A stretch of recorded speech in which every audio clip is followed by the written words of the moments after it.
Hello everyone, my name is Jason FitzGerald, and today we're going to discuss why I think Brownie LLC should pursue their project and convert their property into a fitness center. So first we're going to start with the two capital investment methods which I used, which were the net present value and the internal rate of return. And as to why I recommend Brownie should go forward with their project. Then we're going to discuss the pros and cons of each of those capital investment methods. Then we're going to discuss the relevance of each of the cash flows. And in the end, I'll give my opinion based off the statistics and the facts that I found of what Brownie should do. So first, I'm going to discuss what we already know about Brownie LLC. So we know that they bought the property for $1.5 million. We know that the current rent is $150,000. And to convert the property into a fitness center, the net after-tax cash flow will be $250,000 over the next 5 years. So we're not going to receive the $150,000 from renting the property if we decide to go through with the project. So we need to invest $250,000 for the first year and an additional $141,000 and some change at the end of the second year. The required rate of return is 10%, and we assume that all the cash flows except for the $250,000 initial investment are at the end of each year. So here you can take a look at Appendix A, and you can see that the total MPV, from what I found, is $11,734 and 46 cents. So this is what I did. I took a look at Table 25.1, which tells us the discount factor at 10%. We then multiply each factor by negative $250,000 because that's the initial investment, by the negative $141,000 and some change because that's what the additional investment is after the second year. And then the $100,000 because that's the opportunity cost of not making a $150,000 from the $250,000 over the 5 years.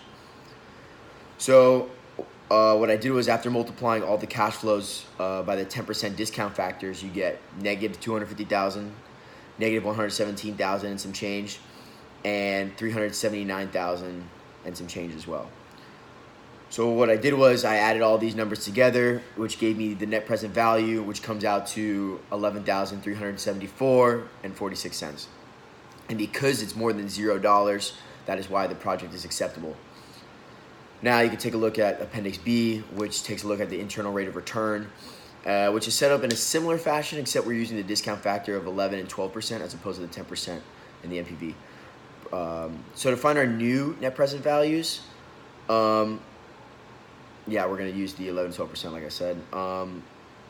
So once we find the new net present values, we take the same thing that we did last time, and now our new numbers are 2713.15 and 4350.27, which are the new discounted cash flows. With their respective discount factors, and add them together. Once these are added together, then I divided by the original discounted cash flow of 2713.15, which gives us about 38.38. Now I subtracted that 0.38 from the original 12%, which gives us the internal rate of return of about 11.62.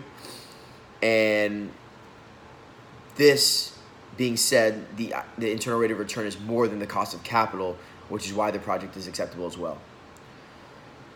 Now the next slide, going to discuss the pros and cons of MPV and IRR.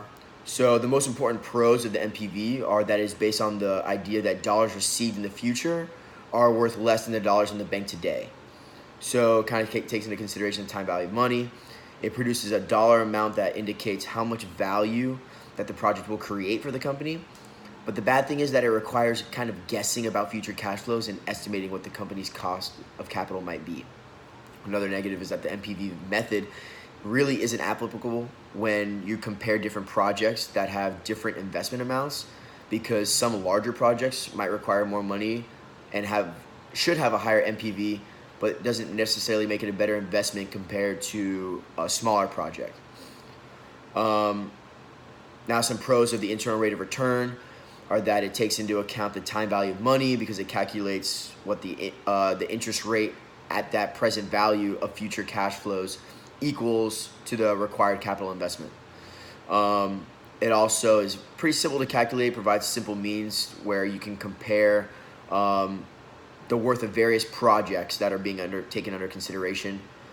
The only bad thing is that it ignores the size of the projects when comparing ones, and also ignores future costs because it only concerns itself with the projected cash flows generated by the capital and really ignores the potential future costs that may affect profit. Now, the next slide, we'll discuss the relevance of the cash flows.